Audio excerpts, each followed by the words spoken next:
Andhra Pradesh budget కి సంబంధించి ముఖ్యంగా అమరావతికి దాదాపు 15,000 కోట్ల రూపాయలు కేంద్రం నుంచి ఈసారి బడ్జెట్ లో అయితే కేటాయించింది. అంతేకాకుండా పోలవరానికి సంబంధించిన పూర్తి బాధ్యత కూడా ఇది కేంద్ర ప్రభుత్వం అంటే కేంద్ర ప్రభుత్వం నుంచి చేసేటువంటి ప్రాజెక్టు, దీనికి పూర్తిగా కంప్లీట్ గా కేంద్ర ప్రభుత్వమే చేస్తుందని చెప్పి క్లారిటీ ఇచ్చారు. అంతేకాకుండా వెనుకబడినటువంటి 8 జిల్లాలకు 50 కోట్ల చొప్పున నిధులు కూడా కేటాయిస్తా ఉన్నారు. అలాగే ఓర్వకల్లు, కొప్పర్తి పారిశ్రామిక నోడ్లను మౌలిక వసతులు కల్పన చేస్తామని చెప్పారు. అంతేకాకుండా పూర్వోదయ ప్రణాళికలో ఆంధ్రప్రదేశ్ కు స్థానం ఇస్తా ఉన్నారు. కేంద్ర బడ్జెట్ లో రాష్ట్రానికి ప్రత్యేక పేర పెట్టి నిధులను కేటాయించినట్టుగా నిన్న మనందరికీ తెలిసిందే.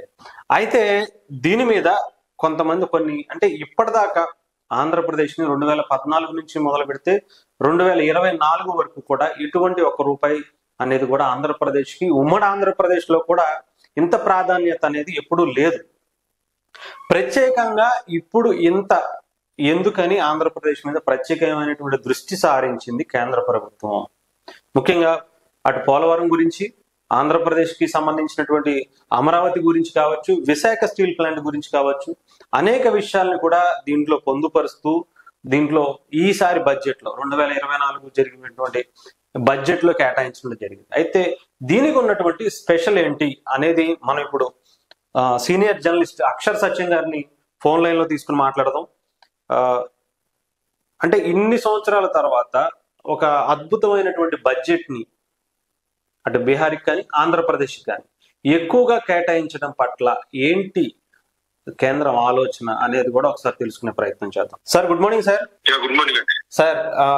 మనం చూసాం సార్ నిన్న కేంద్ర ప్రభుత్వం అంటే గతంలో ఎన్నడూ లేనట్టు విధంగా గత 10 సంవత్సరాలుగా చెప్పొచ్చు ఆంధ్రప్రదేశ్ సంబంధించి విభజన తర్వాత అంతకు ముందు కూడా ఎప్పుడు ఇవ్వనటువంటి బడ్జెట్ ఆంధ్రప్రదేశ్ కి కేటాయించింది.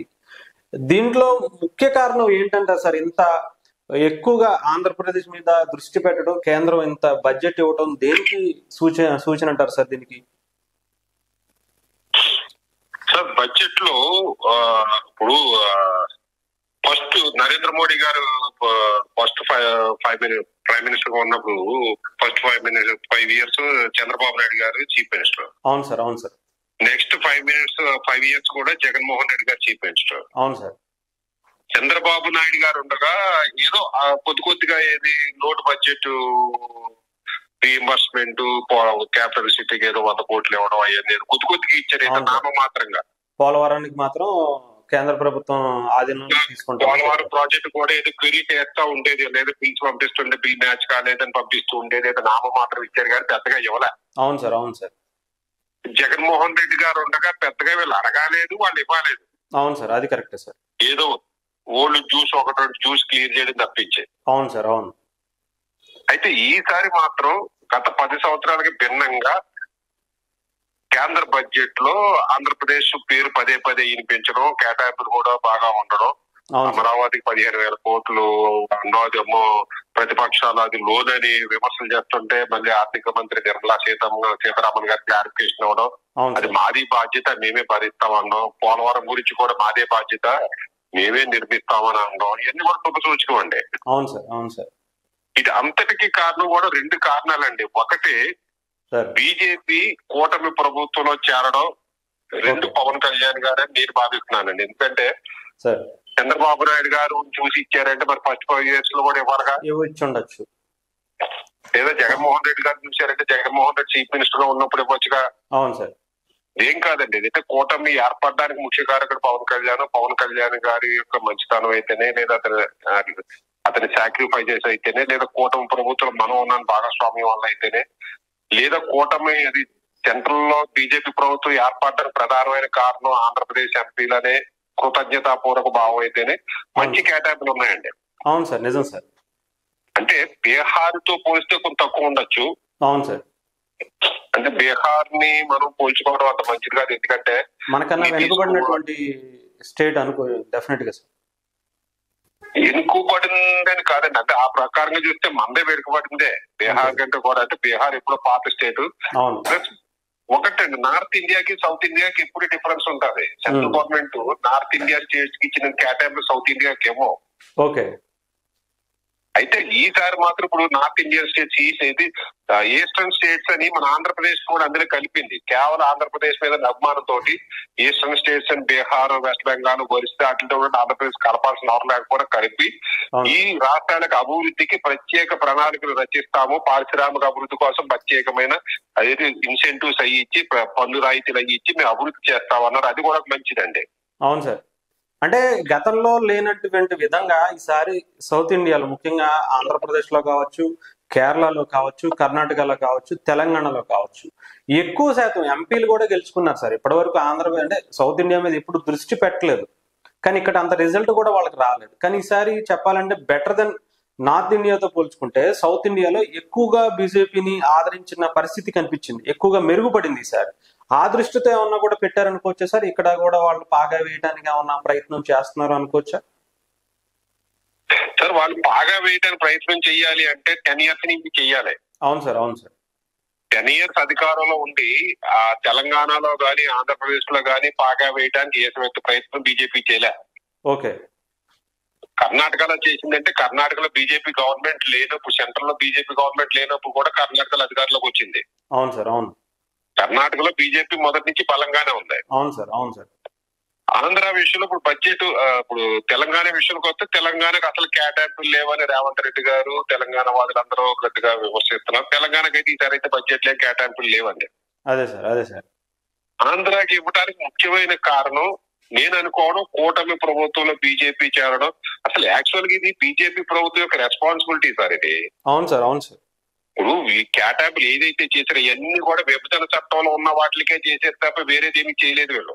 అంటే మనం ఇక్కడ పవన్ కళ్యాణ్ గారు గతంలో మనం చూసుకుంటే 2014 నుంచి 19 వరకు స్పెషల్ స్టేటస్ గురించి కావచ్చు, అమరావతి రాజధానికి సంబంధించి కావచ్చు, విశాఖ స్టీల్ ప్లాంట్ గురించి ఆ తర్వాత వచ్చినా కానీ అంటే ఆంధ్రప్రదేశ్ కి రావాల్సిన విభజన, ఆంధ్రప్రదేశ్ తర్వాత రావాల్సినటువంటి పెట్టుబడులు ఇవి ఇంకా రాలేదు కదా సార్ మనకి అప్పుడు. సార్ అప్పుడు పవన్ కళ్యాణ్ గారు తప్పించి ఎవరు కూడా కేంద్రంలో బీజేపీ ప్రభుత్వాన్ని విమర్శించలేదు. ప్రత్యేక హోదా కావాలి, మాకు స్టీల్ ప్లాంట్ ప్రైవేటీకి నాపాలని అన్న కూడా అప్పట్లో గట్టిగా విమర్శించింది పవన్ కళ్యాణ్ గారే. అవును సార్, అవును సార్. నేననేది అదే సార్. అంటే ఆ టైంలో పవన్ కళ్యాణ్ గారు బయటికి వచ్చేసారు కూటమి నుంచి, 2 పార్టీల నుంచి విభేదించి పాచిపోయిన లడ్డూతో కూడా అప్పట్లో పోల్చినటువంటి పరిస్థితి. ఎందుకు అంటే ఆయన్ని దృష్టిలో పెట్టుకుని మీరన్నట్టు ఈసారి భయపడి ఉండి ఇచ్చి ఉండొచ్చా, లేదంటే పవన్ కళ్యాణ్ గారి వల్ల ఈసారి కూటమి ఏర్పడటం కావచ్చు, సెంట్రల్ గవర్నమెంట్ లో మోదీ గారు లాంటి వ్యక్తి ప్రధానమంత్రి అవటం కావచ్చు, ఇక్కడ చంద్రబాబు గారు అవటం కావచ్చు. ఖచ్చితంగా సార్. ఈ రోజు బీహార్ లో నితీష్ కుమార్, ఏపీలో పవన్ కళ్యాణ్ లేకపోయి ఉంటే బీజేపీ గవర్నమెంట్ లేదు, రాహుల్ గాంధీ ఎవరో కాంగ్రెస్ నుంచి ప్రధానమంత్రి అయి ఉండేవారు. అవును సార్, అవును సార్. బీజేపీ కీలకతం అక్కడ. అందుకనే అక్కడ బీహార్ నుంచి నితీష్ కుమార్ ఉన్నారని మనకంటే ఎక్కువ కేటాయింపులు కేటాయించారు అక్కడ. ఇక్కడ ఆంధ్రప్రదేశ్ నుంచి ఎంపీలు, తెలుగుదేశం ఎంపీలు ఎక్కువ ఉన్నప్పటికీ తెలుగుదేశానికి ఎంపీలు గెలపడానికి కారణం, బీజేపీకి ఒక 3 గెలవడానికి కారణం, ఇవన్నీ కూడా పవన్ కళ్యాణే కారణం. పవన్ కళ్యాణ్ ఒక ఆంధ్ర మీద నిబద్ధత ఉన్న వ్యక్తి అని అభిమానంతో ఇచ్చారని నేను భావిస్తున్నాను సార్. అవును సార్. అంటే డెఫినెట్లీ సార్. చెప్పండి. మీరు ఇందాక అన్నారు కదా పవన్ కళ్యాణ్ గారు వ్యతిరేకించారని. వ్యతిరేకించినప్పుడే ఆంధ్ర ప్రజలు పవన్ కళ్యాణ్ గారు 2019 ఆదరించి గెలిపించి ఉండేటి ఇలా ఆంధ్ర పరిస్థితి వేరే విధంగా ఉండేదండి. అవును సార్, అవును సార్. ఇప్పుడు ప్రజలు ఎప్పుడైతే పవన్ కళ్యాణ్ గారు తిరిగించారని స్టాండ్ కూడా మార్చుకోవాల్సిన పరిస్థితి వచ్చింది. ప్రజలకు అనుకూలంగానే కదా నాయకుడు వెళ్ళాలి. అవును సార్, నిజం సార్.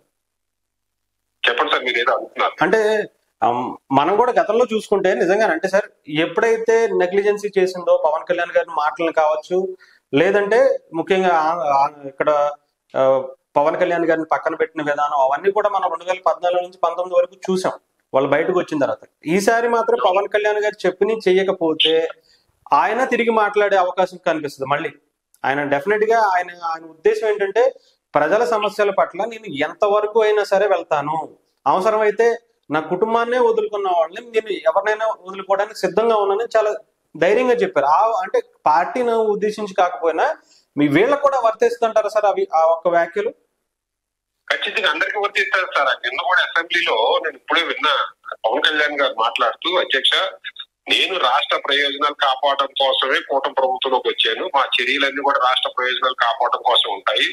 నేను గాని మా పార్టీ సభ్యులు, ఎమ్మెల్యేలు గాని, ప్రతినిధులు గాని, కార్యకర్తలు గాని ప్రజా లక్ష్యానికి ప్రజాభీష్టానికి వ్యతిరేకంగా నడుచుకున్నా, అన్యాయంగా అక్రమంగా నడుచుకున్నా, వైసీపీ చేసినట్టు మేము చేసినా గానీ మేము కూటమి ప్రభుత్వం నుంచి తప్పుకోవడానికి సిద్ధంగా ఉన్నాము. మా వాళ్ళ బాధ్యతలు నేను ఖండించి వాళ్ళకి అదుపులో పెట్టే బాధ్యత నేను తీసుకుంటున్నాను అన్నాడు. అంటే అర్థం ఏంటి? తెలుగుదేశం కార్యకర్తల బాధ్యత చంద్రబాబు తీసుకోవాలి, బీజేపీ కార్యకర్తల బాధ్యత నరేంద్ర మోడీ గారు తీసుకోవాలనే. ఓకే. ఇంత డెడికేషన్ ఉన్న వ్యక్తి సాక్షాత్ అసెంబ్లీలో చంద్రబాబు నాయుడు గారు పక్కనగానే చెప్పాడు ఆయన మీ మాటలు. అవును సార్, అవును సార్, అవును సార్. ఇటువంటి వ్యక్తి రేపొద్దున బీజేపీ ఆంధ్రాకి అన్యాయం చేస్తే ఖచ్చితంగా బయటకు వచ్చి ఎదిరించే తత్వం ఉన్న మనస్తత్వం ఉన్న వ్యక్తి పవన్ కళ్యాణ్ గారు. అవును సార్, ఆల్రెడీ చేస్తున్నారు కాబట్టి ధైర్యంగా. అవునండి. అయితే ఆ సెల్ఫ్ డప్పాటు కొట్టుకోవడం జనసేనకి లేదు కాబట్టి, పవన్ కళ్యాణ్ గారికి లేదు కాబట్టి అది చెప్పుకోవట్లేదు. ఈ రోజున మా వల్ల వచ్చినాయి అని చెప్పుకోవడానికి ఒకరు కూడా పైకి అంటున్నాడు. నాకు అర్థంతలే జనసేనలో. తెలుగుదేశం మేం చేసాం మా వాళ్ళు వచ్చింది అనుకునేది. ఎవరల్లో అయితేనే ఆంధ్రాలోకి వచ్చింది, ఆంధ్ర బాగుపడుతుంది అనేది మనస్తత్వం ఉన్న వ్యక్తి పవన్ కళ్యాణ్ గారు. అవును సార్, అవును సార్. ఎక్కడ ఆయన ఎప్పుడు చెప్పుకోలేదు సార్ నేను నా వల్ల వచ్చిందని కానీ, ఇంకొకళ్ళ వల్ల నేను దీన్ని సాధించగలిగామని కానీ ఇంకోటి ఏం చెప్పలేదు.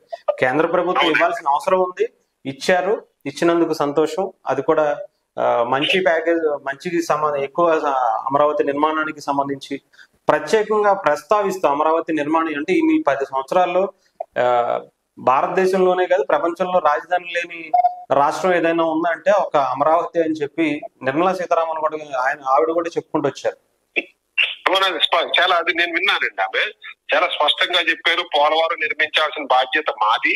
అయితే మా సెంట్రల్ ప్రాజెక్ట్ ని స్టేట్ గవర్నమెంట్ తీసుకుంటుంది, తీసుకున్నది అయినా కానీ మేము రెస్పాన్సిబిలిటీ తీసుకుని కంప్లీట్ చేస్తాము. రీఆపరేషన్ కానీ ఏదైనా సరే మాది బాధ్యత. అలా క్యాపిటల్ కూడా నిర్మించి ఇవ్వాల్సిన బాధ్యత మాకు ఉంది, విభజన చట్టంలో ఉందని చెప్పింది. చాలా సంతోషం సార్.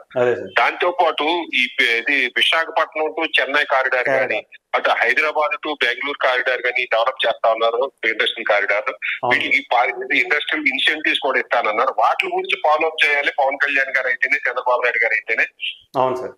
అలాగే జగన్మోహన్ రెడ్డి గారు కూడా మా పార్టీలో గోండాన్ని చంపేశారు, కార్యకర్తను చంపేశారు, లేదా నాకు అమ్మో ప్రత్యేక హోదా లేదా అన్నది కాకుండా రాష్ట్ర సమస్యల గురించి ఢిల్లీ స్థాయిలో ధర్నా చేసి బీజేపీ మీద ఒత్తిడి తీసుకొచ్చే ప్రయత్నం జగన్మోహన్ రెడ్డి గారు కూడా చెయ్యాలి.